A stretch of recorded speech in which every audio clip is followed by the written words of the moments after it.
Here we go. Salute to Knicks Nation on this Monday afternoon. A lunchtime matinee special of Knicks Weekly presented by Manscaped. A little lunch special, man. A little chicken wings and fried rice, if you will. CP the franchise. Alex Trataros on the ones and twos. On today's episode, we're going to talk about the block nest monster, Mitchell Robinson, man. Is Mitch the MVP of the Knicks? Plus, RJ Barrett seems to be heating up a little bit in the preseason, man. We're going to talk a little bit about Broadway Barrett. The Raptors have clapped back at the Knicks lawsuit. We're going to get into that. Some more Karl Anthony Towns rumors and much, much more, man. So lock in, hit that like button, hit the share button, and subscribe to the channel. Number one show for the fans, by the fans. Number one Knicks podcast for the fans, by the fans. KnicksFanTV. Let's go. All right, man. Let's get right to it, Al. All right. How about them Jets? Let's get to it. Start it off. Kick us off, man. We're not even getting the hoops yet. We'll, let's get to it, man. Let's get to the weekend. How about them Jets, man? How about them Jets? You were more optimistic than me. You were on the fan being like, hey, any given Sunday. I'm like, I was. Man, history. Yeah. It's our 0-12 Yep. against the Eagles. I was not expecting a win like that. But hey, this Jets defense, baby. This Jets defense is legit. Like they're a slow starting unit, okay?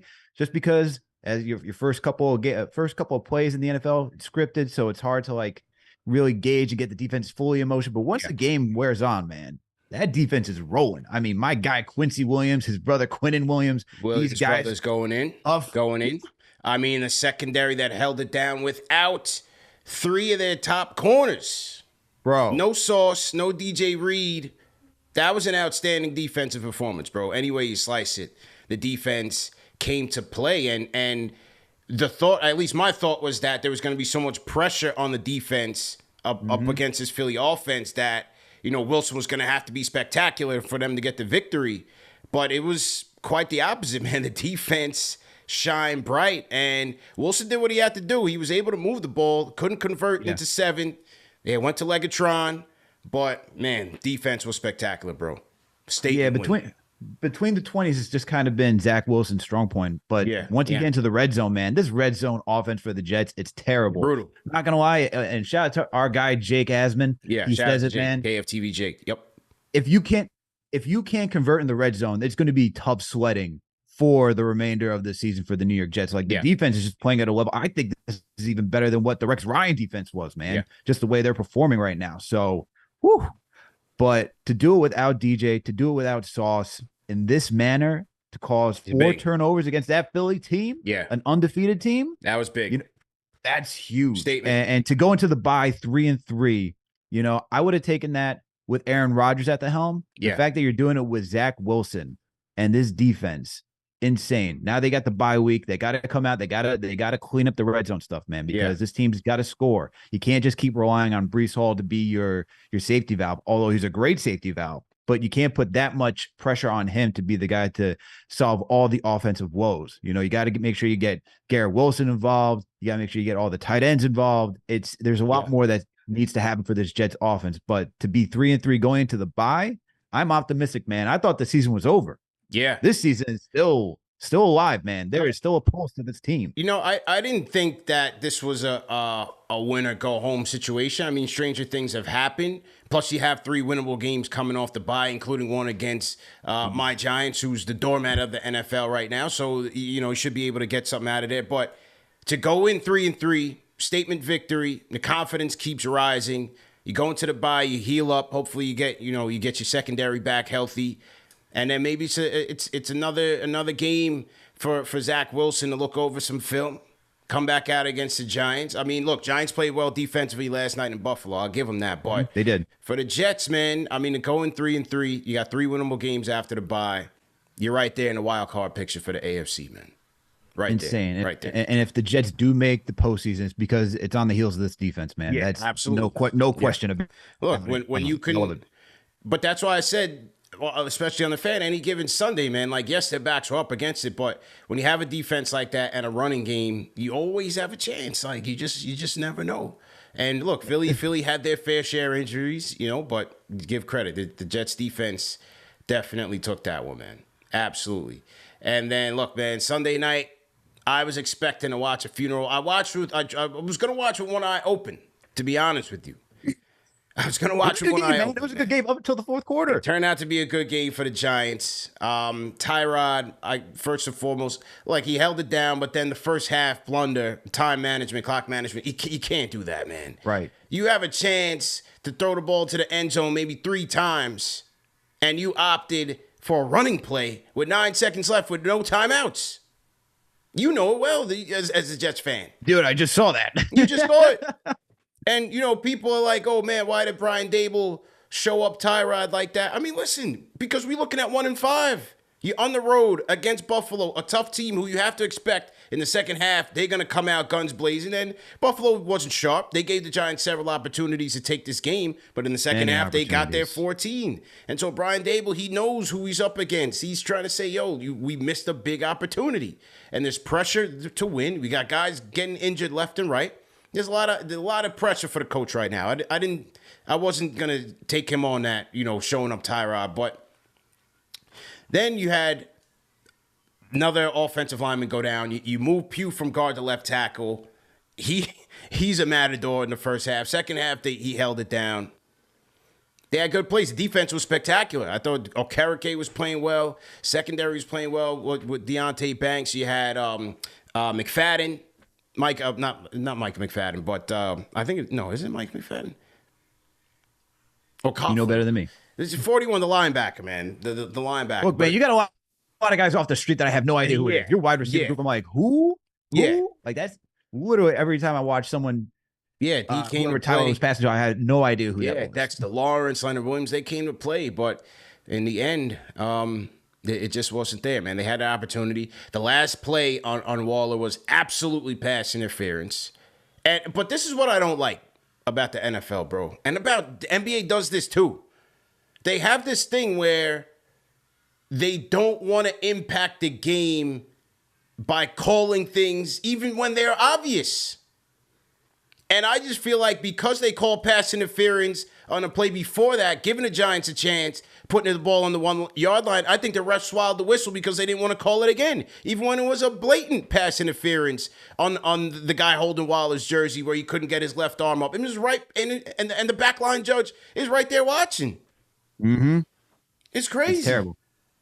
And that's why I'm saying, man, like, you watch this game, like, there were so many opportunities. Like, the Bills gave the Giants many opportunities to win. I was like, yo, Waller should have had that interference hands down. Yeah. And it just reminds me of just like, you talk about the NFL refs. I'm like, it's going back to like even Sauce Gardner against Kansas City, man. It's like all these blatant, you're calling a PI against Sauce, which shouldn't have been a PI. And then yet you're also missing the blatant hold with the back judge right there on what was it? Johnson, Jermaine Johnson. I'm like, yo, you serious? Like, I think the NFL, man, the thing is, like, I get human error, and same thing with the NBA and all these other sports, but there has to be a level of accountability where it's just like, yo, you're right there. Like, somebody's legitimately right there looking at this play go down, and you're saying you're going to swallow your whistle at this point where it could be a critical moment for the game. Like, look, you talk about the Jets against Kansas City. You can make any one of those calls, and that was like a 3rd and 20 some odd situation. Jets get the ball. We're talking about we're in game. We're in motion right here, right? But instead, you give it to Kansas City and they score. Now for the Giants, you could have given them another opportunity to score, but you decide to say, hey, no, not at this point, not at this time. Terrible. It doesn't make any sense, man. It doesn't make any sense. Terrible, man. So good win by the Giants, tough loss. I mean, good win by the Jets, tough loss by the Giants. Their season. But were you expecting? Were you expecting the Giants to be in this game with all the injuries? I was expecting a bloodbath, and that's why I say I'm not totally mad at it because I was expecting them to just get absolutely annihilated. But they play with heart. I love what Okereke is doing. The defense is coming together. Offense is just, they did what they could do. I thought Saquon made the best out of it, especially with that offensive line. You got guys just in and out, rotating. I mean, it's tough. It's tough to win that way. But I thought they gave it their best shot, man. Just the blunder in the first half and not getting that call in the last play. certainly hurt them, man. But I thought they gave it their best shot for sure. Yeah, I didn't expect much out of the Giants in this game with all the injuries, but to make it a tough game against, Bills, who are one of the top teams in the AFC, right? Yeah. And they should be up there with Miami and winning the AFC East. So yeah, for the Giants to make it 14-9, you got to give a shout out to Dable because he knows this team. He knows the Bills better than anybody. So to make it this tight, kudos to him, man. Kudos to him. For sure, man. Also this weekend out, Knicks open practice. I went to open practice yesterday, man. How was that? I thought they did a very good job. I thought they did a great job this year. In previous years, sometimes it's at the Garden, but I thought the last 2 or 3, it was at Columbia University. The COVID year, they didn't do one at all. I don't believe so. I thought the last 2 was at Columbia. And, when they had it, I think it was like 5 years ago at the Garden, and they had the scrimmage part of the open practice. That was huge. I thought, because you didn't really get that all the time, and there was actually a good scrimmage. We streamed it here on KnicksFanTV and had like 2,000 people watching, and that was a big day for us. But this one, they didn't scrimmage on this one. It was more practice. I think it's because they have the back-to-back preseason games Tuesday and Wednesday, so it was more drills. Thibs out there barking out drills. Couldn't hear him, but we were just out there kind of watching the guys shoot around, execute their post plays, through the fives, running their little Princeton weaves and whatnot. And so it was a good time. And then you had the celebrity game. Yeah. You had a little celebrity game, man. Knicks alumni in the building. You had Spreewell come through, John Wallace. Novocaine was in the building draining threes. Novocaine. Steve Novak was in the building draining threes and hitting them with the discount double check. Let's go. Al Harrington played in the game. One team was coached by Tracy Morgan. The other team was coached by Fat Joe. And so that was fun. So you had the open practice on the first half, and then the celebrity game second half. It was a good event. I thought the Knicks did a great job with this one. That's awesome. Do they always do a celebrity game after open practice? No, they didn't. No, they didn't. And if they're watching this, they need to send me an invitation. I was like, they had all these other content creators. I was like, where's the Knicks? Man, where's CP the franchise? They had guys out there trying to like dancing on the floor and trying to shoot threes one-handed sideways. Like, I'm like, what is going on here? They had one guy, I don't know who he is. The guy's like 65 years old. I mean, no offense, but like, wow. Yeah, it was kind of crazy, bro. Some of them, like, look, you had guys. They had who's the actor that plays Tariq from Power? He was in there. They had a couple of basketball YouTubers out there on the team. One kid, Jazz. He's the guy that you have those TikTokers they're throwing the ball off the roof, off the helicopter and making it in, and getting trillions of views off of that. But he was out there hooping. He was out there killing Tariq. And Sheck West played in the game. So you had some notables. He definitely had some notables. And then you had some others that it was just like, what are we really doing here on the Garden floor but embarrassing yourself? So you're telling me Johnny Bryant couldn't pull some strings to get you on the court, man? He just coached you. I saw JB. I saw JB. Yeah, JB and JB, Johnny Bryant and Brunson. But Johnny Bryant. Oh, there you go. Yeah, dapped up my coach, said what up. He was just kind of catching up. You know how they catch up on the pregame. Your old coach and the player kind of chummy it up. Yeah, it was one of those situations with me and JB, man. Did you tell him he should have repaid you and not playing you more in the fourth? No, I put it past me. I just said, just let it be water under the bridge. But next year, if my guy Edgar Burgos is watching, next year, we got to talk that out before I sign the contract to come back to the charity game. There you go. I need crunch time minutes, 100%, 1,000%. Anyway, man. Also, in the news, Knicks 1-1 on the preseason campaign right now. Let's hear it for some overreactions, man. What's been your primary takeaways? Let's talk about RJ, man.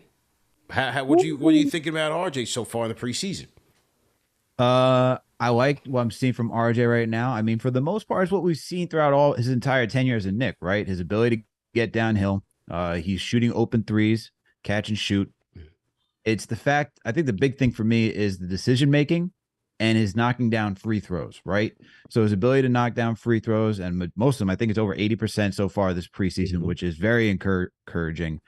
And also when you watch him just attack the lane, he doesn't have the blinders on, man. He's looking for his teammates, whether it's Mitch in the paint or looking for a shooter on the perimeter, and whether it's like on the same side or across court. Like, I like seeing that from RJ because with the decision making like that, it will open up his game and make it much easier for him. And then to see him finish through contact, that's also better, man. And drawing the fouls, like I said, all of that stuff that we've seen from him do before, but do it a little bit more efficiently.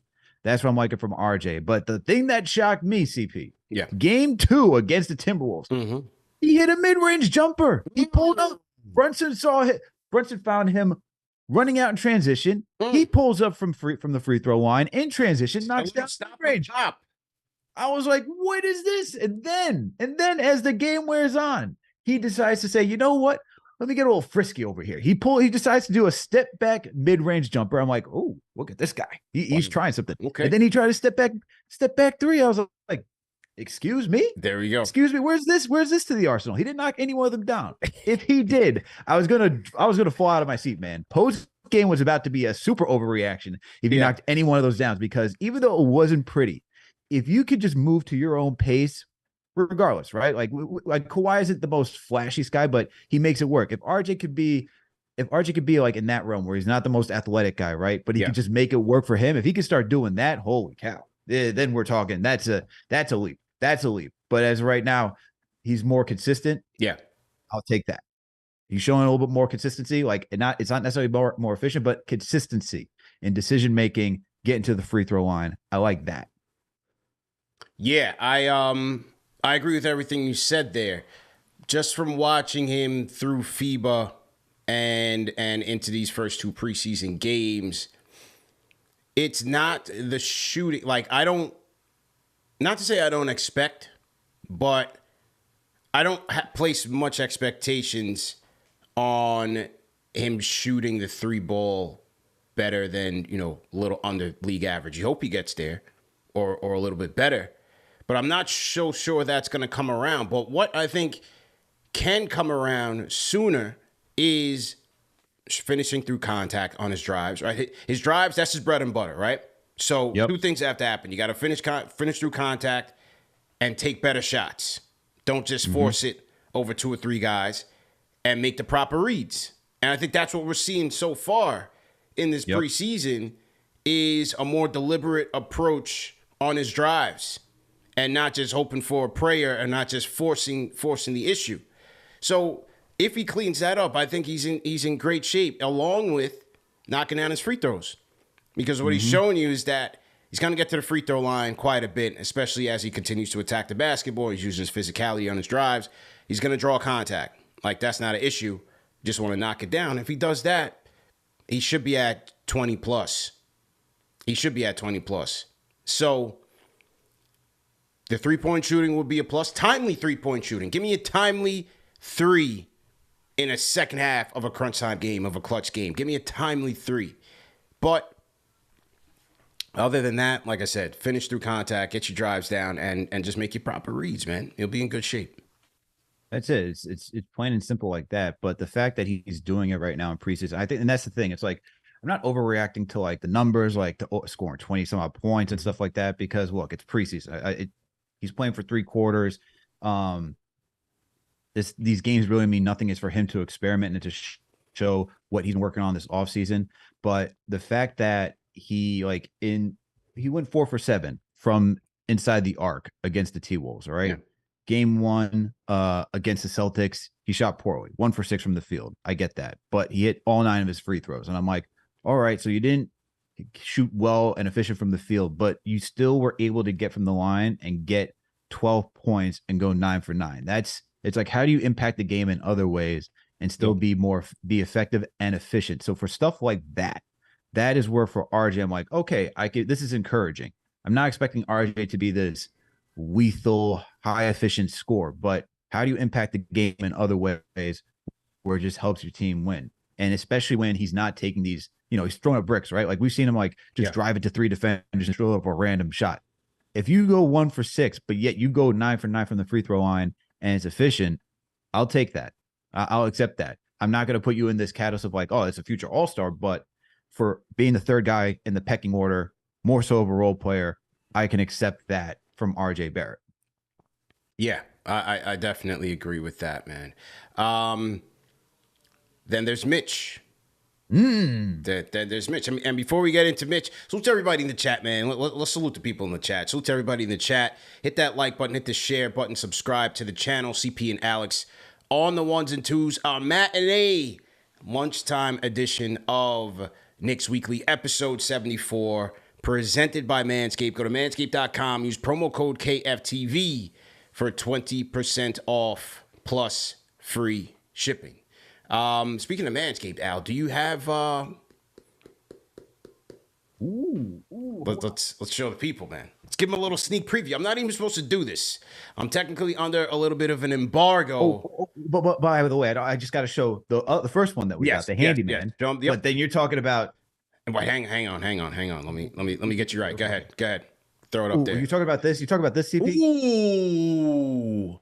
The Lawnmower 5.0 Ultra, ladies and gentlemen, is coming soon. Pause.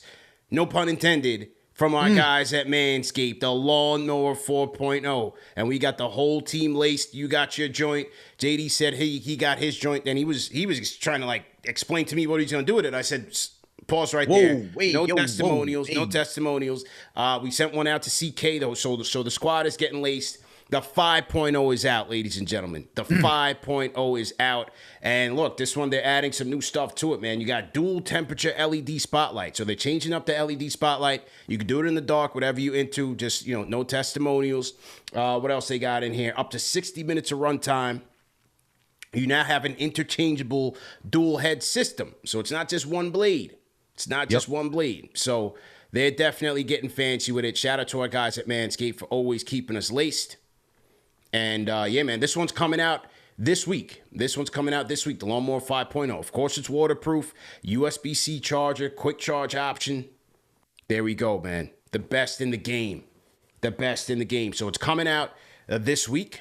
So be sure to be on the lookout. You can get the handyman right now. They're just coming out with a lot of great products. Salute to our guys at Manscaped. Once again, go to manscaped.com.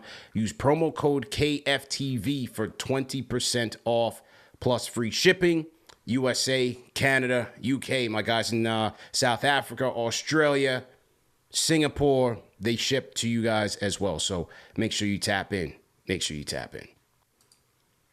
Okay. Yo, they're trying to make sure that you can go between the Woodson and the Tom Thibodeau. That's what they're trying to do. Yeah, it's seamless. They're trying to make sure that you're doing your thing in transition. Shout out to our guys. Shout out to the to the R&D team. Fran Bloss Music franchise channel member says, "Can you FaceTime on it?" No. Shout out to JJTM in the building. Jamaica Queens 22 never misses show. Matt Vasquez. Salute to Matt. Matt, I got that jersey on the way, man. Don't worry about it. We'll get you that jersey. Had a little snafu with the NBA store, man. Yeah. But yeah, shout out to Matt. We'll get you that jersey. Shout out to Mr. Dons. LaShawn Paul Ash, what's good? I'm working Lash in fantasy football right now. I'm dominating our fantasy football team. Just a little side note, 5-1. Yeah, I'm dominating. Eric L. Beats, salute. Marco Stoyanov, salute to Marco. Whole squad in here, bro. Yeah. Salute to Lash, man. Fellow gangrene brother out there. Yeah, he is. I know he's excited. I know he's hyped. I know he was texting you, asking, "Hey, CP, are you going to join the fellow green and white brother?" Listen, man. I'm just a conductor, man. I told you, I'm just a conductor. I commentate on sports. I commentate on sports and provide my opinion. So you did an excellent job on the fan, by the way. Appreciate it. I enjoyed it. Yeah. For a guy who was down in the dumps about his team, you were more optimistic saying any given Sunday, and I appreciate that. Well, I truly do. I believed in the Jets. I didn't believe in the Giants. Ooh, look at that. Yeah, I don't believe. I don't believe. It's just one of those. Believing in the other New York team, but not your own. Look at that. Yeah. Look at that. Yeah. That's just where I'm at right now. I've been here long enough where you're just like, oh, we got to talk about the Jets. And now you're just like, hey, the Jets are actually decent. I'm like, whoa. Things are changing around here. The tides have turned. No, I had a great time on the fan. That was Saturday, 8 to 12. Shout out to everybody that was tapped in listening. If you guys called in, we had a great show, great time, great experience, and yeah, man, looking forward to the next ones. Had a great show, the franchise on the fan. If you guys can catch it, I'm gonna put the Knicks portion of the show on the channel at some point this week. Maybe tonight or tomorrow. JD called in. JD was a guest. Mm-hmm. That was my Knicks guest. I had Connor Hughes, the Jets guest. Yes, you did. SNY. That was a great interview. Then our guy John Smelk came through on the Giants side of things. We had John Smelk at 10, and then JD closed the show at 11 o'clock. We went in all Knicks at 11. So it was good. It was a good show. Very good. You had great guests, man. You had a legit lineup on the fan, man. Yeah. Like I said, it was an excellent job, man. You're a natural at it. Appreciate it, man. Speaking of natural, let's talk about our guy, the Block Nest Monster, Mitchell Robinson, man. Our guy, Ian Begley. Shout out to Ian Begley of SNY. Had some interesting tidbits on Mitch. And first and foremost, one thing that was interesting was that he mentioned that Mitch's name was mentioned in the Drew Holiday trade to the Blazers. That was interesting. Mitch's name came up in the Knicks' pursuit of Drew Holiday from the Blazers. Very, very interesting. Even though I have a hard time seeing the Blazers trying to bring in Mitch when they had already acquired DeAndre Ayton. So, not so sure how that would have worked out. But nevertheless, that was interesting. And then now, here was Thibs' comments on Mitch after the Knicks' preseason game against the Timberwolves. He says the things he brings up to our team, oftentimes you're not going to see in the box score.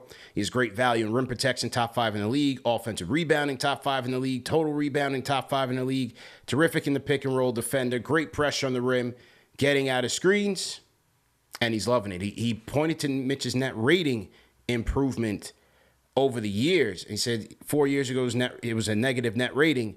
Last year, it's a net rating over 5. That's a 10-point improvement for 48 minutes. Thibs dropping stats on you. That's significant. So there you go. Quentin Grimes calling Mitch the most important guy on the team. What do you think, man? Is Mitch the MVP?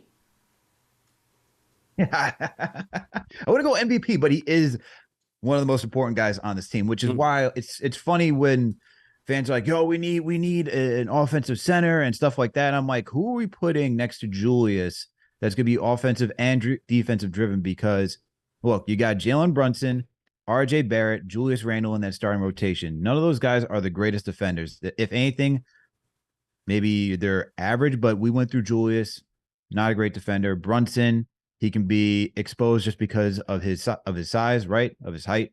And then you have RJ, who he can wane at times where he's just not a good defender. So when you have guys like Quentin Grimes in that starting rotation and Mitchell Robinson, guys that can lock it down on defense, that's where they pull their weight. And for Mitch to be a solid offensive rebounder, a guy who can just clean up offensive glass. Look, I was reading off stats against after the Boston Celtics game for like assists, man. Do you know when I saw that lob from Jalen Brunson to Mitchell Robinson, I was like, I don't remember seeing anything like that last season. Do you know how many assists Jalen Brunson had to Mitchell Robinson last year throughout the entire NBA season? 10? 24. 24. Wow. Most was RJ Barrett with 27. Let that and keep that in mind, right? So if the most is 27 from RJ Barrett, think about how Mitch is getting all of his points. Cleaning up the glass. Okay? Because when there's a brick, Mitch is right there to get it and put it right back through the cylinder. So that's how important Mitchell Robinson is. Offensively, he doesn't have those moves. But guess what? Top 2 offensive rebounder of the league. Steven Adams currently holds the number 1 spot. But to be up there and to offer the switchability on defense, guarding the pick and roll. Look, man, you just saw him block Karl Anthony Towns in that preseason game. What an effort. Look, and the thing about Mitch, man, in this season, I don't know if you've noticed it, but it looks like he's moving a little bit more fluid, man. Like even with the muscle that he has on it, he's still moving at quite some speed for a guy for his height. So I think Grimes is right when we talk about Mitch being one of the most key factors to what this team does, right? And that's where I know we're going to talk about Cat later. That's why when people bring up Karl Anthony Towns, just keep that guy away from this team because defensively, this team won't be able to keep up. This team it will suffer, man. Offensively, like you need to have defense in the NBA. Like we see that. You watch how the Nuggets win, even though Jokic isn't a great defender, they still had good defense. You want to talk about how Miami got to the finals? Defense. Celtics, their whole thing last season was defense. All those teams that are in the playoffs can play some level of defense, and Mitch adds to that value. So he is important, man. And from what I'm seeing this preseason, it's just even more encouraging to see how he's just being more efficient in what he does. No question. 98th percentile last year in offensive rebounding percentage, 93rd in block percentage, 87th in steal percentage. He's all over the court. Like, you think about MVP, obviously a lot of times we think about the player that scores the most, and it's the most high-profile player. And, a lot of times, you're going to have to score points to get buckets. You got to put it in the hands of your bucket getters to get you a dub in crunch time, somebody who you can dump it down to and they'll deliver. And so that's Brunson for this team. But in terms of this team's weaknesses, he does so much to cover that up. Rim protection, his pick and roll defense, being able to be that last line of defense when things break down at the point of attack. And unfortunately for the Knicks, it happens a lot. And so he's got to be there covering for a lot of guys. And then on the other side, his ability to offensive rebound is critical for this team. Because if you're not going to shoot the ball efficiently, you got to get second chance opportunities. That's the only way you're going to score points and be able to keep up, especially at the NBA level. So his ability to get it off the glass, put it back up, and get his own points, or, as Thibs likes to point out, the best way to get three-pointers, to get your open threes, is off of offensive rebounds. When you're catching a defense off balance, you kick it out for your open three-point shooters. I'd like to see that stat in terms of three-pointers off of offensive rebounds. I'd like to see where the Knicks rank in that department. See if we can find that stat. Three-pointers off of offensive rebounds. I'd like to see how they stack up against the rest of the... I'm terrified to go find that stat. Yeah, I'd like to see how they stack up against the rest of the league and how that, the top 10, top 5 look. So, no question, man. On both ends, Mitch is super important. Look, I want to see even this team's ESPN, defense improve. Yeah, he's top 100. He's 100. He's number 100. Yeah, and look, we have 6 Knicks in that ESPN ranking. I'm a little upset that they put Jarrett Allen above him because guess who worked Jarrett Allen in the playoffs? So I don't know how he could do that. It's not just Jarrett Allen, Evan Mobley as well. The 100, thank you for putting him in the top 100, but he deserves to be higher than 100, especially over Jarrett Allen. But look, let it be known, he took down the feared Twin Towers in the playoffs, right? Let's not forget Game 5 where he went, I think, was it 18 points, 17 boards, or flip that around, something like that. Come on, man. Yeah. Just give the guy his respect. Give this guy, stop with the Miles Turner talk. Right. Stop with the Karl Anthony Towns talk. Respect the guy who's been here through the dark times, all right? And is now under Thibs become even better at what he's supposed to do. Come on. Simple and plain, man. And look, offensively, he wants to get involved. Team wants to get him involved. We know his frustrations there. So as you pointed out with Brunson's meager assist numbers to Mitch, we want to see that improve. Hopefully they can improve their connection and get him involved. And then when he gets the rock, obviously knocking down those free throws if he gets to the line. But that's going to be big. Overall, between, especially in the playoffs, certain parts last year, mostly the first, I would say, 3 quarters of the season and into now, it's just a more confident Mitch. It's just a more confident Mitch who's, you see him more and more each year. He's been on this team 5 years, bro. 5 years more. This is year 6 for Mitch. This is year 6. He's one over RJ. So each year you're seeing him, yes, he's still raw in certain respects, but you're seeing a guy that's imposing his will more and more each year. 6 years. He's the longest tenure. Elder statesman on the team. Put some respect on his name. Holy cow. Elder statesman, man. 6 years, man. To think about a player being here for 6 years post Melo. Holy cow. Yeah. Insane. It is Absolutely insane, man. What do you guys think about Mitch, man? What do you guys think about Mitch? Give us a call, 657-383-1509, or hit us up on the Knicks Fan TV Discord. Let's go to the phones. Al, hear what the people got to say on this lunchtime edition of the show. 646. What's your name? Where you calling in from? You hear me? Now I can. What's your name? Where you calling in from? CT, what's going on? What up, Alex? What up? You got to give me your name one more time. It sounded like you're in a phone. Are you in a phone booth? It sounded like muffled or something, man. What's going on? You hear me better now? Yeah, it's coming in and out, my guy. One more time, or we got to cut you. Go ahead. Mike from Manhattan. You can hear me, CP? Yeah, go ahead. Let's go. Okay. So I want to talk about RJ since y'all was talking about RJ. Let's go. I feel like we having the same conversation we did a couple years ago against Phil. Mm-hmm. He don't got no. He not efficient. He can't shoot. Like I don't know. Like this might be the year like where like we might move him finally because I don't see him closing out games. We got DiVincenzo, who's a better shooter. You got Hart, who does more things, defends better than him.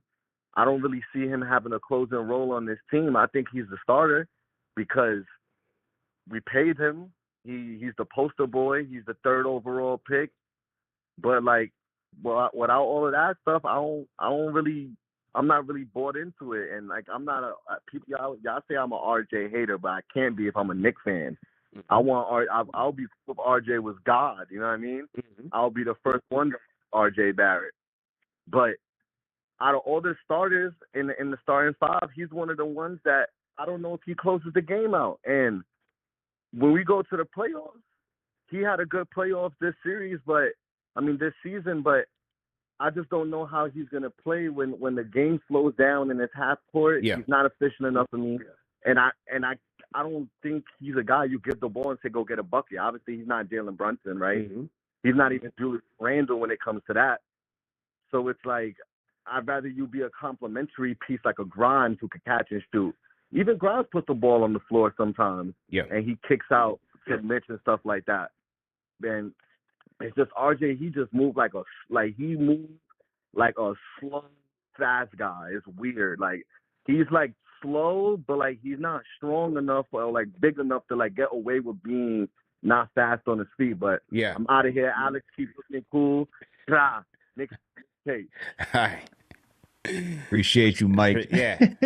He finished strong. It started off, it was a struggle. I didn't know if he was in a phone booth or he was like speaking through a cup. Like, what was going on there? CP, are there phone booths still around, man? Look, I'm old enough to know what a phone booth is. Right? You know what? There is. I don't know if it works. I think they took them all out of operation, but I have seen one before. I don't remember where, but I have seen one. Okay. Yeah. That's crazy. Yeah. I have not seen a phone booth in ages. Your thoughts on this call? Look, did he say a slow fat guy or slow fast guy? Slow fast guy. Slow fast guy. Yeah. What is Yogi Barrett over here with these analogies? Slow fast guy. I mean, I guess linear wise he's fast, but laterally is where he's talking about.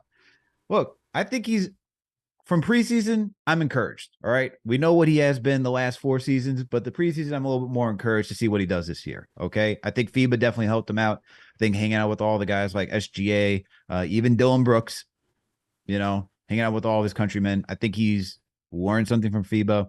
And to have him come into this season playing basketball, unlike last year where he wasn't playing basketball during the offseason, just lifting weights because of the contract extension, as Fred Katz wrote about last year. I think I can come in here saying I'm a little bit more encouraged, not confident, but encouraged that RJ should be better. I mean, honestly, for me at this point, I don't want to hear that he's young. Like, I know we use that conversation. I know we use that topic for the first 4 years, but now you start your extension. You're in year 5.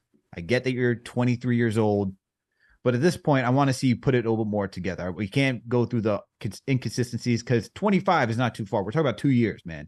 We're talking about inching into your prime, which, 25, 26 is when they talk about your prime in sports years. But I need to see something more encouraging, which is just consistency. Just be consistent. I don't need you to be this. I don't need to be this isolation king. I don't need you to be this lethal scorer. It'd be nice, but I'm not expecting that from him right now based on what we've seen in the previous seasons. Just be consistent and give good effort on defense. Yeah. Unlike last season.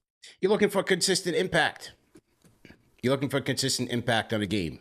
And whether that's coming from shooting, getting to the free throw line, playing good defense, It all plays into it. So I didn't think Mike's take was unfair. I think it's reasonable because you just don't know what to expect. The hope is that he starts putting together consistently impactful games. That's what you Mike, just check out your mic on the phone, man. Because if I'm hearing slow fat guy, we need your phone. We need that mic check. He's got to sort it out. He's got to sort it out, man. And RJ's gonna be tested, Al. He's gonna be tested in just about a week when Jason Tatum and Jaylen Brown, Kristaps, Drew Holiday, and the new look Boston Celtics coming into town. The Knicks home opener, ladies and gentlemen, is just 9 days away. I'll be in the building. Alex will be on the ones and twos. JD's going to be on the play-by-play. It's regular season, man. We're taking the wrappings off, and we are ready to go. And I'm sending 2 Knicks fans to the game with me, Al. That's right, courtesy of our guys at Underdog Sports. We're giving away 2 tickets. 2 tickets. You know what we do here at Knicks Fan TV. It's a gift that keeps on giving. It is Christmas every day on this show, and we're giving back to the fans. 2 tickets to a lucky Knicks fan. All you got to do is go to UnderdogFantasy.com and use promo code KFTV to sign up. That's it. Go to UnderdogFantasy.com, use promo code KFTV to sign up, and you'll be in the running. We're gonna announce that show. We're gonna announce the winner, Al, in just a couple of days.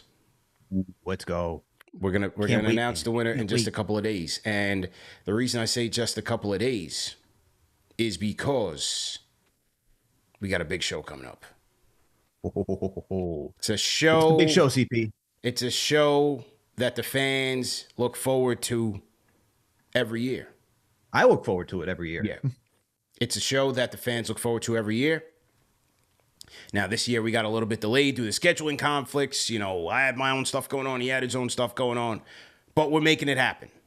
We are making it happen. And that is this Thursday, ladies and gentlemen, a tradition unlike any other. The return of Hahn Solo to Knicks Fan TV. The season preview show, Thursday at 9 p.m. Eastern Time. Alan Hahn comes back for the annual kickoff.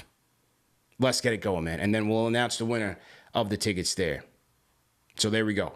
Tap in Thursday night, 9 p.m. Eastern Time. Han Solo, back at it. Let's go. I'm looking forward to that. I already got that penciled in. As soon as I saw the graphic, I was like, done. Solo's back. Done. So Solo's back in it, man. So that's that. TM says we got to do a prediction show. Yeah, we definitely do have to do a prediction show. That'll be probably on the next weekly. The weekly before. It's next week, man. Yeah, we'll do that next week. We do our prediction show. We'll do our superlatives. Or we'll do our awards predictions. You know, our team awards. So on and so forth, man. Gonna be a good one. Oh, yeah. Definitely gonna be a good one. Next season's so close, CP. It's so close. Coming up. It's absolutely coming up. Okay, back to the phones. 516. What's your name? Where you calling in from? Hey, what's up? What's up, guys? Just want to first off say thanks for hosting the session. I feel like good Monday morning vibes, talking Knicks. What's your name? Where you calling in from? Man, we don't even know you, man. What's your name? Where you calling in from? Sorry. Yeah. Miles, I'm calling in from Long Island. Okay. So nearby. So, I just wanted to take, first I'm calling in, so a little nervous, but, I just wanted to get your take on future, and I want to really just analyze what's gone on, what information we really have, and just be realistic. So what I see is, look, we know Leon, how he operates. We know he doesn't do anything out of the blue. You know, he tried to get Jalen Duren. We thought it was something interesting for a minute on Twitter, and it ended up being just future picks. You know, we know he works for CAA. He worked for CAA. We know what he's looking for. So what I really look at is, what I'm getting at is Embiid, Karl Anthony Towns, the future of where this franchise is really going. And I look at how the landscape of the NBA is right now. We look at the West. We have Golden State. We have Phoenix. We have basically superstars in their 33s, 34s, about 2-year windows of really winning it all. On the East, we have Miami, we have Milwaukee, around the same boat. Giannis is a little bit younger, but we're talking about Dame now over there. So really the up-and-coming teams that are left, Denver, and then in the East we have Boston, definitely up-and-coming with Jaylen Brown and Jason Tatum. So I feel like the Knicks going in for Embiid right now at a 30-year-old with his knees, his injury, look, it looks nice. He's an MVP, of course, but what you have to give up to get someone who you're versing against too many superpowers. So I really don't think it's worth it to get Embiid right now. What's the alternative? Karl-Anthony Towns. I mean, look, what we know is he likes Jalen Brunson's staying there. I feel like Quickly is their guy, Thibs guy. He's staying there. Randall is an expendable. I feel like RJ is an expendable. Mitch is an expendable. He wants a bigger role. So we have something in the front court. So I realistically see Donovan Mitchell coming. He's always wanted to be here. Somehow we make him work. Whoever we give up, either Grimes, we give up RJ. We get Donovan Mitchell eventually. So we have Jalen Brunson, Donovan Mitchell. And now we really have between Zion and I feel like Karl-Anthony Towns in the front court that's really realistically can be gettable. We've given up everything else we really have. So I want to get your take on, look, Karl-Anthony Towns isn't a playoff performer, but look, buy low right now, 27 years old. Maybe he gives you something in addition to Donovan, in addition to Jalen. Is Randall still there? Is RJ there? Who knows? But that's the what thing. Do you guys think? That's the thing. If I'm getting Karl-Anthony Towns, I can't have Julius here. That's never going to work. It's never going to work. Good Lord. It's never going to work. Save me. Yeah. If you are frustrated, look, I like Julius more than Karl-Anthony Towns. If you want to be frustrated, though, have both those guys on your team. We will be pulling this post-game show would go nuts, man. The calls that we would get would be it'd be through the roof of frustration. Yep. No to Karl-Anthony Towns. I just can't, man. And I know we have there's comments on the last show saying, Alex, we need offense, stuff like that. No to Karl-Anthony Towns. And you're going to tell me we're going to have Jalen Brunson, Donovan Mitchell, and Karl-Anthony Towns? And then potentially Julius Randle? That's never. We better be scoring 170 points on a nightly basis. That's the team. Yeah, that's never going to work. You'd have the worst defensive team in the league. Who cares how much points you put up? The Knicks had the number 3 offense in the league last year. I need somebody that's a two-way force. We need a two-way force. This is why I keep saying we need a wing. You got to play championship caliber defense. You got to play championship caliber defense. And the problem is that your core 3 are not strong defenders. You can't win like that. No. Like, somebody's got to play some defense out here. And we don't have enough versatility to cover up for a lot of these guys. Or to be able to get a guy out there that can defend multiple positions. Like, we don't have that. CP, let's just go through the playoffs in the East last year, right? You look at the Celtics, you look at the Bucks, you look at the Heat, you look at the Cavs, you look at the Knicks. Where are all those teams that were defense? Yeah. Defense. You got to be able to defend. You got to be able to play defense. And I'm sorry, but if we're going to have then a smaller backcourt, it's one thing to have a smaller backcourt and you have someone like Mitch, and then you got to, and you have another, maybe a power forward that can play defense to work that. But if you're going to tell me we're going to have Brunson, Spida, and then Cat, and then if Randall's still on this team, that's going to be crazy. Yeah. That's a crazy pairing. Even if RJ's here, no defense. We need to have defense on this team. That's why when we talk about Mitch, man, I'm like, I get that Mitch doesn't have the post game, the offense everyone wants. Hopefully Thibs figures out, like, I like what they did last season. Get a few plays in to Mitch early in the game. Let him try to work out the post moves to get comfortable doing that type of stuff in game action. Work that out. But please, anybody but Karl-Anthony Towns, and especially on his contract, $60 million? No. If I'm paying somebody $60 million, that guy better be a title winner, okay? And you're going to tell me we're going to have Cat in the same conference with Giannis Antetokounmpo and Joel Embiid. Yeah. And then if let's just even say you make it to the finals, then you got to go against Jokic.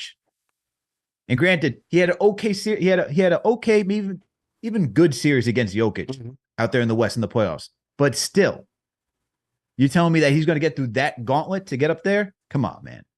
No to Karl-Anthony Towns. Although I want to know, was this Miles McBride that called in, or was this Miles Morales? Which Miles is? I don't know. He said he was nervous, and it took him a little while to kind of get into a flow. You know what I'm saying? McBride got into a flow against the Timberwolves. Maybe he starts shining again in Westchester.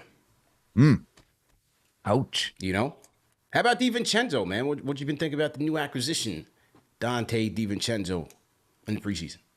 Needs to get comfortable in the system, man. That's it. Yeah. But I like what I saw in the Timberwolves game, especially that game because it was chippy. It was very chippy. It felt like it had a regular season tone to it. Yep, they were scrapping. 2 dunks, getting some steals out there, knocking down some shots. I like the efficiency from what DiVincenzo showed in that game. Smart player, man. You just see the passing, you see all that. I'm just curious with him on this team, man. What does it mean for Quickly? What does it mean for Grimes? Everybody else, you could talk about RJ, Hart, because the minutes is going to be big, man. The minutes is going to be big for the guard rotation outside of Jalen Brunson. Brunson, Randall, whatever center is going to be closing that night. I'm expecting Josh Hart to be there just because when Josh Hart came here, he was in that closing rotation. So that leaves Emmanuel Quickly, RJ Barrett, Donte DiVincenzo, and Quentin Grimes for that last spot. So I like what I'm seeing from Donte. It's more so will Thibs have the feel to know who to close that game with on a night-to-night basis, because that's not going to be easy. But I like what I'm seeing from Donte. It's not going to be easy at all. It's going to be merit-based, just like Mike from Manhattan's statement that he doesn't see RJ closing many games. Well, it's going to be in RJ's hands. RJ can control his own destiny. Thibs looks at RJ as part of that core 3. So RJ closing games is on him. He's got to play well. He's got to defend. He's got to shoot the ball well. He's got to get to the free throw line. He's got to play his game. He's got to play an A game. And if he does that, he'll be closing more games than most. But from a DiVincenzo standpoint, I think he's been all right so far. I think the 2 good things that we're seeing from him that carries over is his defense and his on-ball defense. He's a scrappy defender. He's a tough defender. One of the leaders in steal percentage last year, and he got 2 steals in the game against the Timberwolves. He got you 2 steals there. And I think the reason why that's important, and yes, people will look at the box score and say, he's not really much. He's a role player. He's supporting cast. But the reason it's important is because sometimes just getting guys that can help fill some gaps is a good pickup. It helps push the team forward. The Knicks as a whole, under this Thibs regime, haven't been the most opportunistic defensively. They don't turn you over that much. They were 26 in steals per game last year, 23rd in blocks last year. And despite that, they were still second in the league in transition, in points per possession in transition. But off of live steals, it was like 26th. Right? So I think he'll just add that different element where he'll help them create some turnovers and get easier points. That helps everybody. When you're able to get guys out in transition and get a steal and get it out to RJ, get a steal, get it out to Hart. You want to get easy buckets as much as you can in this league. And I think he'll help that based on his defensive intensity. Let me ask you this question, CP, because I know you're part of the Grimes Hive. I know you haven't officially announced it yet. That's what we're going to do on a later weekly show. But I know that Grimes is a guy that you're going to have to take a leap this season, right?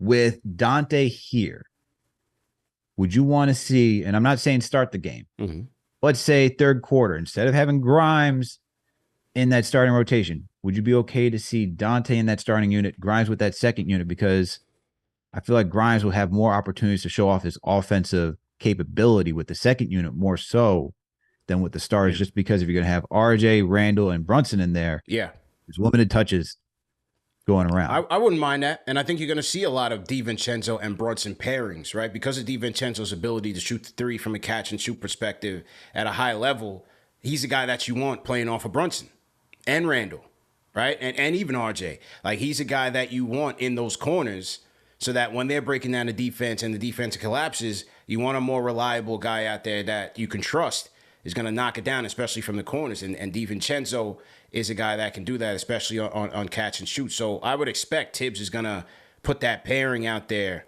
maybe in the second half of games or the second part of the second quarter when that bench rotation comes in and maybe Brunson comes back in for Quickly on RJ. Then you have Brunson and DiVincenzo running together. So I think you're going to see that.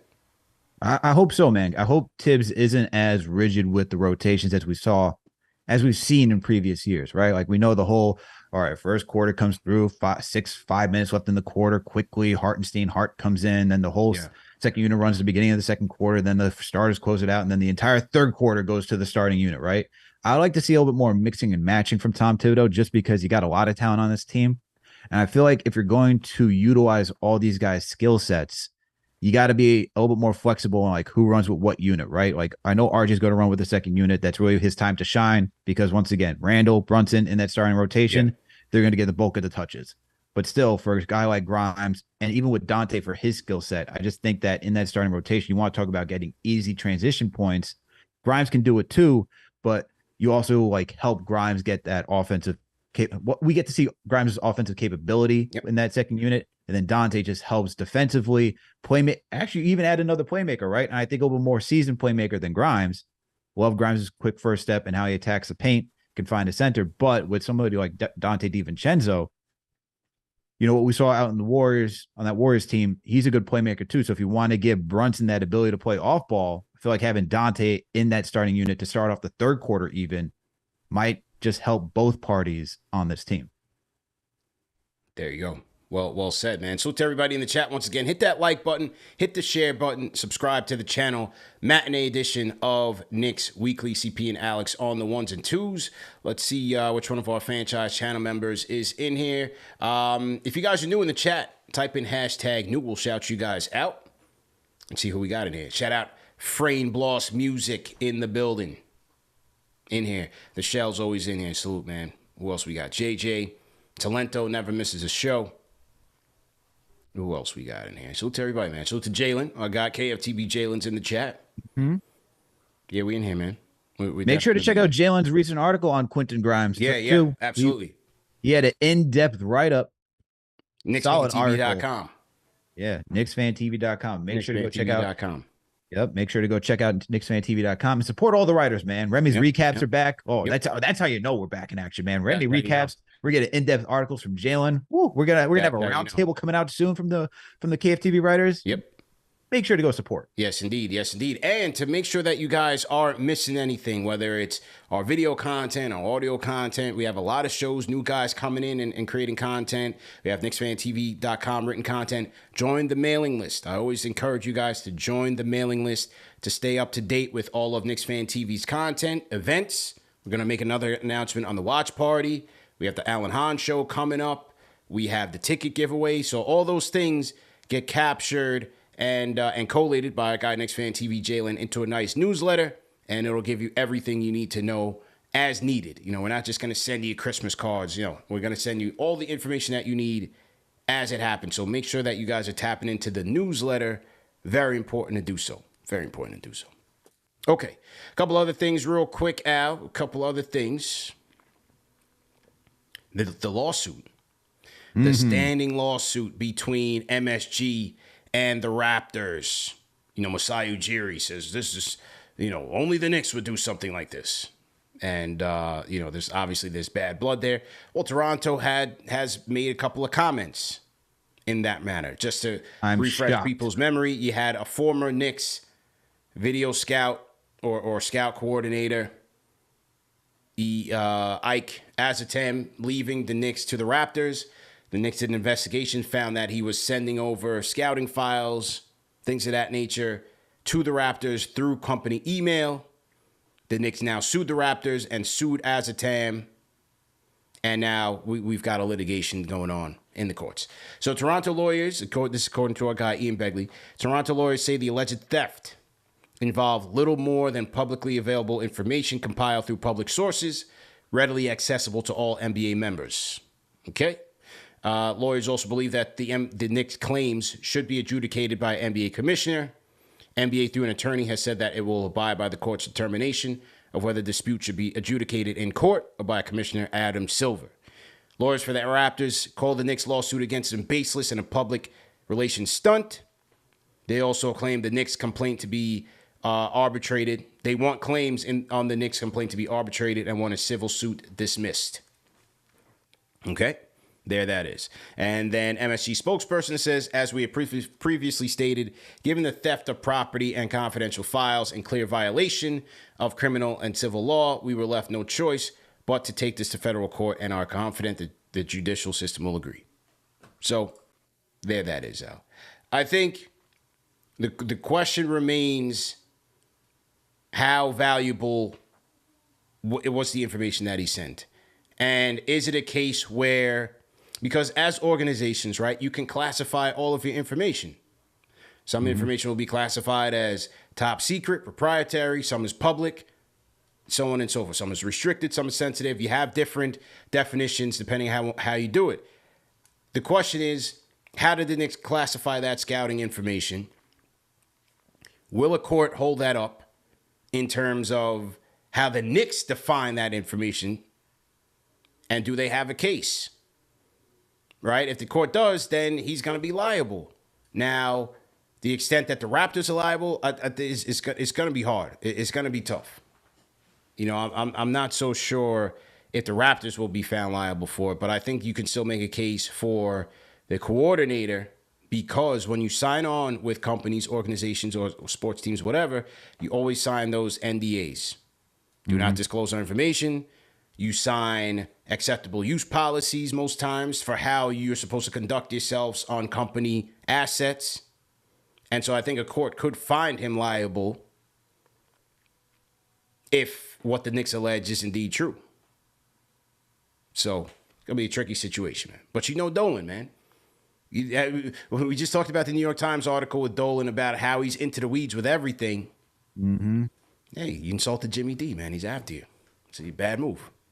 Hey, and look, we had make sure to go follow the NBA Report and subscribe to that channel if you haven't done so. Absolutely. We had phenomenal guest Amin El Hassan, who discussed and dissected this entire thing since he's worked in the NBA front office and knows what's going on. And he gave his thoughts on the matter, where it's like, you know, we're talking about, was it Second Spectrum and information like that?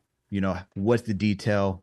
It's a stuff that is already readily available, like plays that if you go and everyone's using around the league, is that the confidential information that we're talking about? Or is it something, as you're talking about, that's even higher level, that's not supposed to be shared with any other NBA team, and it's just supposed to be for internal use? We don't know. We don't have all that information, right? We don't have all of it.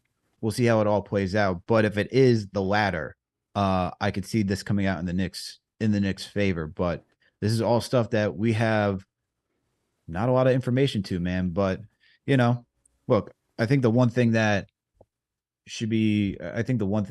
like for anybody, even your regular day job, right? Like you don't go out there taking all the stuff from your prior company, especially if you're within the same industry, to another company.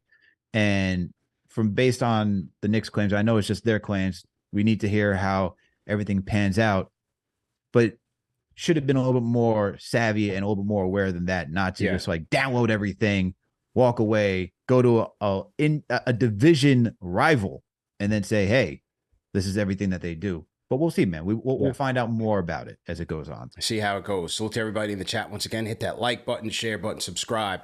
KnicksFanTV, Knicks Weekly, episode 74, presented by Manscaped. We are talking about important Knicks topics, so make sure you guys are tapping in. Area code 212, what's your name? Where you calling in from? Yo, Triple M from high up, man. Triple M. Let's go. Bro, were you at the open practice yesterday? I didn't see you, man. Yeah, I saw you courtside, man. You know, I let you do your thing. You and Nick Chick were chopping it up. You know, I saw Nate giving you a hug. You know, you big time, CP. I let you do your thing. Right. Yeah, I was in there, man. I was just, just low key, just enjoying myself. I have a quick point. I have some quick points to make for you, CP. Look, I went back. I was here bored at work. I went back and listened to the last 3 Hahn solo shows. That's my favorite show. Yes. And listen, man, I got something to tell you. Yeah. 3 years ago, you predicted the Knicks would win high 20 games. They won 41. Good. 2 years ago, you picked them to pick 40. They won 37. And last year, you picked them to win high 30s. They won 47. So I think I speak for all of Knicks Nation. Please pick the Knicks to be in the lottery this year. He says take the under. All right. Well, I'm gonna reveal my win predictions take in the prediction show on next week's episode of Knicks Weekly. All right. There we go. Yeah. Nah, all right, but make sure you do that. But I had a question as well too, fellas. How much pressure do you think is on this front office? I mean, they had 2 great seasons, 1 mediocre. Yeah. They bypassed on a lot of stars, the Drew Holiday, the Spider Mitchell. We know it's worked though. They punted on 2 drafts. That's still debatable. But how much pressure do you think is on them this season, like to make a move or anything? You know, they have all their assets. When are they going to cash in? I want to know how much pressure is on this front office. Appreciate the call, man. Appreciate the call. I think that all depends on how they fare this season, right? Like if this is a season where they flame out, they don't make the playoffs, nothing's working, they're looking undersized. You know, Brunson comes back to, you know, not necessarily comes back to life, but maybe he doesn't meet his expectations and things are just kind of going chaotic, or maybe it's a first round exit, a gentleman's sweep, or they get embarrassed. Then I think there will be more pressure. I think there'll be more pressure. But I think as long as they're playing up to where we think their ceiling is right now, most realistic fans, and Dolan's Dolan's charging extra because they're making the playoffs, I think they'll be okay. If they maintain where they were, 47, 48, maybe 50 wins, get to the second round, fight hard, maybe you get to the Eastern Conference Finals, or maybe you don't, but you still give it a hard fight. And I think there's realistic expectations as far as who's available right now that could really turn this thing around. I think they'll be fine. But if they flame out, then the heat's going to get turned up. First and foremost, shout out to our King Mod TM. He said, prediction show needs to have a bet this year, Alex and CP. So okay. Let's go. Let's do it. All right, let's talk about it. Let's figure out what the wager will be. All right, cool. Let's get it in the Knicks Slack. Let's do it. But I agree with you, man. To your point, like I think anything could change throughout the season. Look how up and down last season was, right? Thibodeau was on the hot seat. Next thing you know, you're string off 8 wins. Now everyone's feeling good. Now it's like, how far can we go? You make a trade for Josh Hart, go on a 9-game winning streak, take out the Cavaliers, and it's like, hey, everything's all hunky dory. I think for this season, it could be, how do the Knicks start, right? Are the Knicks like by December, after a quarter of the season, are they hovering around 500? Are they more than 500? Does it feel like the team's a little lifeless? Are they feeling like there's an internal struggle where like everyone's not on the same page? Do they make it? Is it just a regular good season? You get, 45 plus wins. And then you go into the postseason, and then as you mentioned, do you get past the first round? Do you get gentlemen swept? Do you just get swept in general? There's just a lot. There's a lot to figure out. But I think at the end of the day, there's always pressure, man. There's not a season where there's not pressure. In sports, it always comes down to winning, unless it's a total rebuild, and I mean from the ground up, right? Like we're looking at a team that has a lot of rookies, new head coach. Like I'm looking at what the Thunder have been doing with SGA, right? When they got SGA, a lot of building that needs to happen, right? You got to be patient, draft, all that type of stuff. Then I could say, all right, you have a few years until you guys start showing that your plan is working. The Knicks are in the middle of their plan right now. You got an all-star in Julius Randle. You have a should-be all-star in Jalen Brunson, right? And Randle's also all-NBA. I think Brunson should also be all-NBA. You talk about you have the continuity. You just you defeated the Cavaliers. Gentlemen swept them, went to the second round. The expectation is to get back to the playoffs this year. So that's the bar. Can you get back to the playoffs? And how far you go in the playoffs will be determined on your matchup.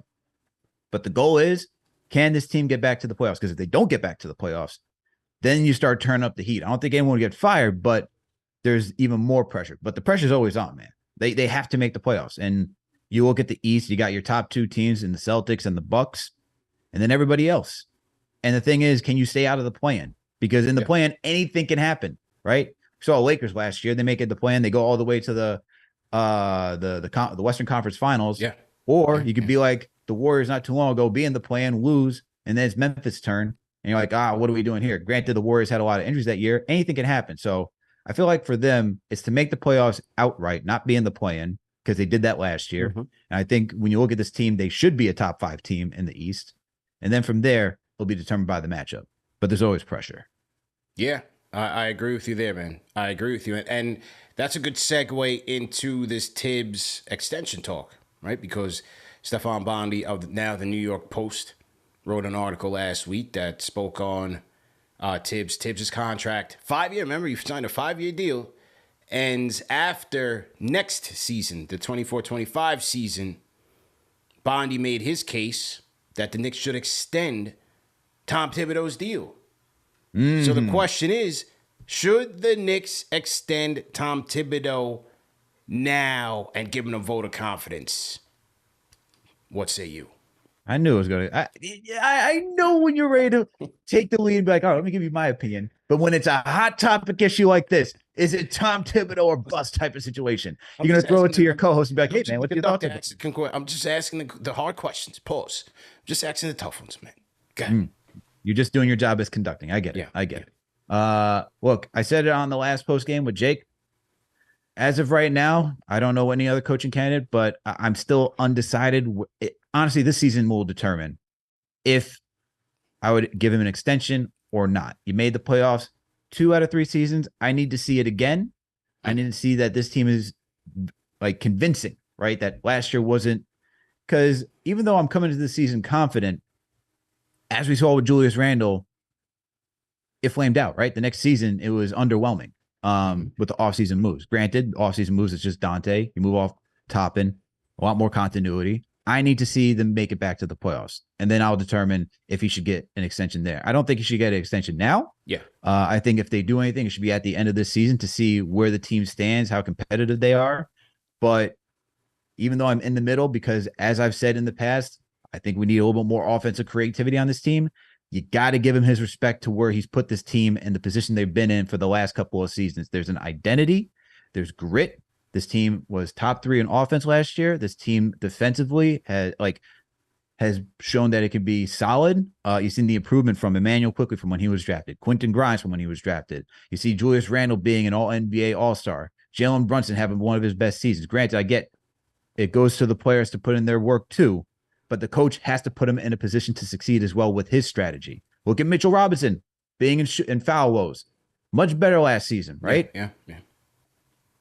And even you can even talk about RJ too as well. You can throw RJ in there. With that right now, I would lean towards, yes, you give him an extension. I'm not saying you give it now, but I'm leaning towards that way. Like I said, I need to see how this season plays out, because you're telling me 3 out of the 4 seasons that he's been here, we're a playoff team, competitive. I could say, okay, I understand that, because what's the alternative? Who's the next guy out there? And sure, you may know more than me, CP, because I know you're connected more so than I am what's going around the league. But there's always that candidate too, right? You can go from a Mark Jackson to Steve Kerr. You can go from a Dwayne Casey to Nick Nurse, who can take it to that next level. That's possible, okay? But as of right now, since we don't know who that guy is as a head coach, I'm more so leaning towards you give Tom Thibodeau an extension right now based on the product that he's given for the New York Knicks. I'll wait one more year. Yeah. Let me see what happens this year. I'll wait another year. But, I mean, if you're talking about if he makes the playoffs now 3 years out of the last 4, how could he not? Weaknesses aside, every coach has them. But weaknesses aside, if you, again, pull this thing back, 2 out of the last 3, he's had them in the playoffs. No controversies. No laughing stock. They play respectable. They play hard most nights. And they playing for him. And he's withstood a lot, especially last year when they got out to a slow start. Look at Brunson, career year. Randall's had all-star years under Thibs. Right? Quickly, 6th man of the year. Look how Mitch is playing. He deserves a lot of credit for what he's built and established in the culture. Is he the guy to get them over the finish line? Is yet to be determined. Because I'm still a guy that say coaches coach, players play. You need that top end guy before you can fully evaluate him. I'm not talking about a team that overachieves and can get to the Eastern Conference. I'm talking about a team that can legitimately win it. A team that can legitimately win it, you need the guy. It's not coach first. It's the player first. Who's the guy that's going to be a game changer for this team? That guy's still not here. So it's difficult to say, well, is he going to take us over the top? With this team, no, he's not. But this team also, to me, is not talented enough to win the whole thing. I think any Knicks fan can see that. But looking at it in its totality, number one, he's in lockstep with that front office. You might as well say he's part of the front office, even though he doesn't have a title. Family, CP. The term is family. That's it. Family. Now, you know this, man. You're part of the CAA crew. What are you talking about? He's part of the squad. So now you might have some detractors in there. Remember, they said that Worldwide West almost took the dagger out on him last year. So West could be a wild card, right? West could be a wild card. But I think if they continue to play up to their expectation, they're going to give him a new deal. And probably it'll be at the end of next season. I think they'll give him a new deal. And sorry to cut you off, but that's the thing, CP. It's the top end talent, right? Now, I believe Jalen Brunson, some say he's a rising superstar. I think he is an all-star superstar based on how you drop 40 against one of the toughest defenses against the Miami Heat. You don't just do that, okay? Yeah. There was tape on him all last season. You know what he likes to do. He likes to get downhill, how he likes to shoot the ball. It's a 7-game series if it goes that distance. I believe the dude's a superstar. Outside of Brunson, and granted, Randall is all NBA talent. Mm-hmm. We still don't have that guy, man. We still do not have a guy like a Giannis or like a Steph or anything where you say, all right, we have that squad, right? And when you look at teams like the Warriors who had the 3 guys, right? Under Mark Jackson, you're like, look, we got Clay, we got Draymond, and we got Steph. We should be doing something over here, right? Even when you look at Nick Nurse, it's like, all right, we got Lowry. They got Kawhi that year, right? When I think it was for Nick Nurse's first season, but still you had DeMar DeRozan. You're like, we have talent on this team. Why aren't we going further than what we're doing right now? And even with Pop, right, with the Spurs, you're like, granted, he had the talent, man. He had the big 3 over there, right? And I'm looking at it like, and did nothing without him. And if you're looking at a coach that doesn't have a big 3, you got to say, all right, well, if we don't have our big 3, how can we truly evaluate the full extent of his head coaching? Now, I still think you can. Offensively, this team, there's things that he can do to make it a little bit more offensively friendly. But when you don't fully have the talent and this team is not championship ready, I also understand in not getting rid of the head coach or something else because you're just not championship ready. So why even make that decision yet? You're a competitive team. Might as well continue to be a competitive team because you still have that culture. You still have that identity. And he has shown that he can develop talent. So why even move on to something else? And the argument would be, look at Chicago. What has Chicago done after they got rid of Tom Thibodeau? There you go. That's it. And look, I posed this question to the Knicks fans before. If not him, who? I'm open to the ideas and the suggestions if anyone could come up with a viable candidate that would automatically make this team a contender, a bona fide East contender, a bona fide Eastern Conference finalist. I don't have the answer. That's all. I don't have the answer. I don't know. I don't have it. Shout out to Triple M saying Johnny Bryant needs his shine. Why? And that's my coach. Shout out to him, even though, again, we'll put our issues aside. Why? What makes him a great coach than what we have right now? What makes him the guy that automatically makes us a consistent 50-plus winner and an East true contender? Why? Because he's young? Because he works with IQ and all the young guards and Dame and Donovan Mitchell rate him? Why? What does that mean? I hear that. Like I said, there could be that coach like the Kerr situation, right? Like the Nick Nurse situation where they come in and they can show that they're more than capable, that they can unlock something that hasn't been there.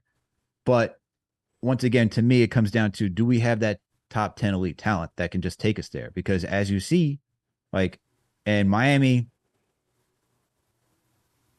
I don't even want to, I just hate that team so much. I don't even want to give, like, Eric Spoelstra, wizard with the coaching job that he did for Miami, and especially for last season. A lot of things fell Miami's way. Look, you have Giannis get a back injury. Miami goes on a run. Julius injured. Knicks decide to shoot the ball terribly. You get Miami, and they're shooting 50% from downtown. Unheard of for a team that was dead last in the NBA. All right, there's a lot of things that went right for Miami, but we still need that top 10 talent for me to say you can move on from the head coach to somebody else. And that's, I think for right now, like I said, it could be different. Now, if they make the playoffs and they get swept and it's a team against the Cavs, right? And the Cavs just come back and they do what the Knicks did to them last season. I'm looking at it funny, man. I'm looking that we got to start thinking about making a change because that means they've identified his weaknesses.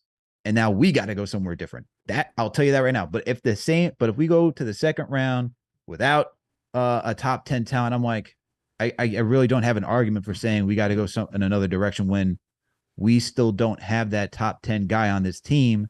That when I say, okay, the Knicks are championship contenders, are we competing with Embiid, even though he's struggling in the playoffs? Are we competing with Giannis? Right? Are we going to compete with Jokic if we meet them there? Are we going to compete even with the Warriors if we met Steph in the finals? Yeah. I don't see that guy on this team yet. Shout out to Jalen in the chat. I like this comment. He says, people like the prize of the unknown more than the good they already have. That was a bar. Grass isn't always greener. That was a bar. He's a young whippersnapper in his own right. That was a bar right there. You could say that. That translates to life itself. That was a bar right there. Some wisdom from young Jalen. I'll say this though, and I hear my little man in the next room. Yeah, he's behind the studio.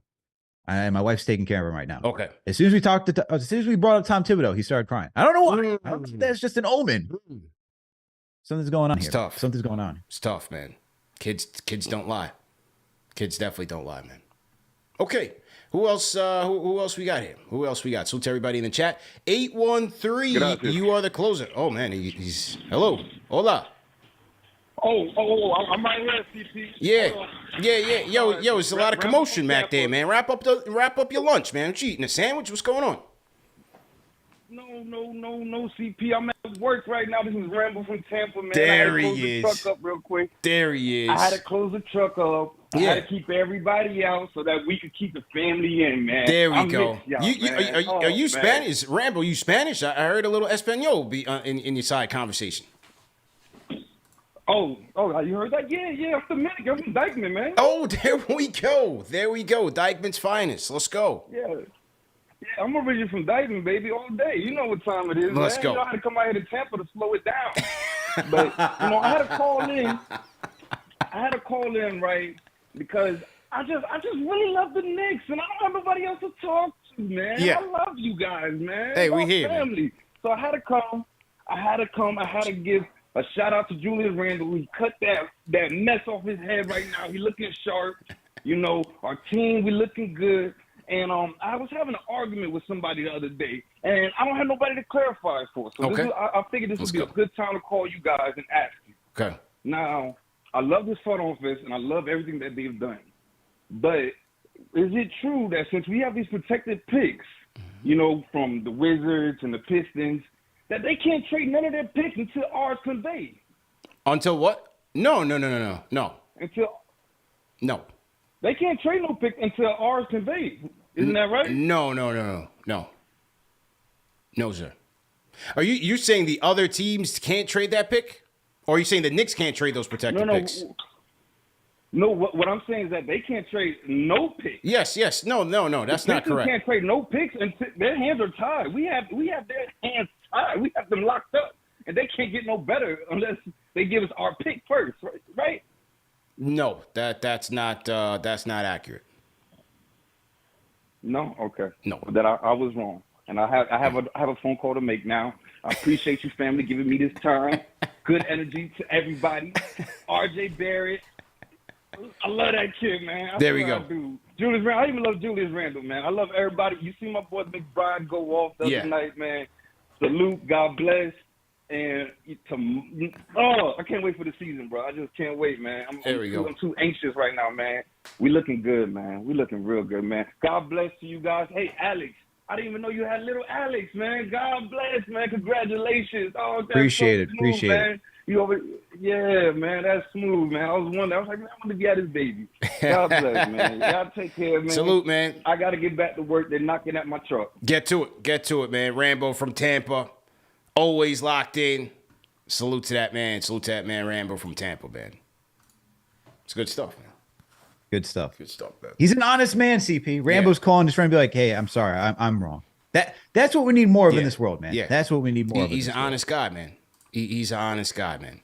Shout out to Rambo from Tampa, man. No doubt about it. But to clear up what he's mistaken is that when a team, regardless of what team, if you trade your own pick, the Stepien rule, you can't trade for back-to-back first rounders. So if you trade 2025, you can't trade 2026. You can trade 2027, but that's how that works. Now, if anything, you might be thinking about, do we stop the Bucks or anybody else because of what picks they have? But it's not for the Knicks. It's not the Knicks issue. That's for just all teams, though. The Stepien rule is what you're thinking of. There you go. Excellent clarification, man. Excellent clarification. But anyway, great show, man. I like this at matinee edition of the show, man. Oh, for sure. I did like this. Good. Yeah. A little chicken wings and fried rice, for the people, man. If you guys are on the grind, leave us a hashtag grind in the chat.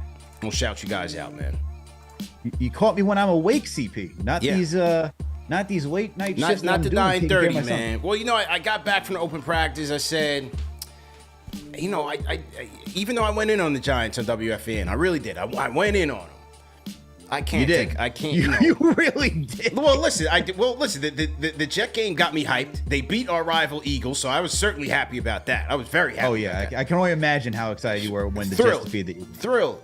So after I put a little man to sleep, I said, you know what? Let me tap in with these Giants. They threw on the classic jerseys, so I was happy about that. They're fresh, man. Those classic jerseys are fresh. It kept reeling me back in, man. I'm a diehard, even though my little brother is not acting right now. I'm a diehard. You know what I'm saying? So they threw on the classic jerseys.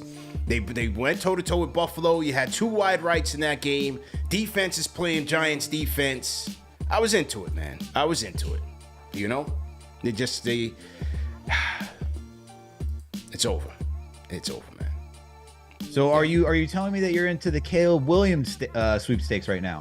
I'm into just get me some talent right now. I can't throw Jones under the bus right now because we can't fully evaluate him if he's running for his life the whole time. Yo, he is like best player available. We need everything. We could get another pass rusher. We can get another linebacker. We can get another corner. We can get a wide receiver. We can get offensive line. Most important, get me like 4 or 5 offensive linemen. Most importantly, we need everything. We need a team. Well, I saw the only reason I say I forget if I actually did see this.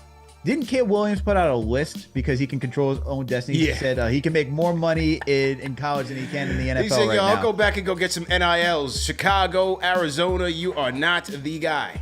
But he had your team on there, CP. He's like the Giants are like one of the teams. Pulling Eli Manning. He knows his history. Control your destiny, young whippersnapper. Hey, we'll leave the light on for you, man. No problem. You're going to trust a player from USC to quarterback your team? In the East Coast. Oof, you're right. You're definitely right on that, man. Shout out to K-Dot. Salute, man. Eric L. Beach, Jamaica, Queens. Let's go. The Shells. Salute. Father Peace. Salute. Salute to Triple M for sure, man. Frame Blaze Music. Salute. Of course. Talento TM, of course. Big O the Third. Salute. Orly Enriquez. Salute, man. Darlene Bryant. Salute. Desmond Jordan. Brandon Lee. On the grind, man. My guy Will Latimer always in here. JJ on the grind. Salute, man. Salute. All right, so again, manscaped.com, promo code KFTV, 20% off plus free shipping. Remember that these shows are available in audio podcast format. No reason to miss it. Han Solo coming up this Thursday after, and we got back-to-back preseason games. So we got post-game live Tuesday, post-game live Wednesday, Han Solo Thursday. We got you packed every single day. Number one show for the fans, by the fans. I will see you Wednesday, man. NBA Report. Peace.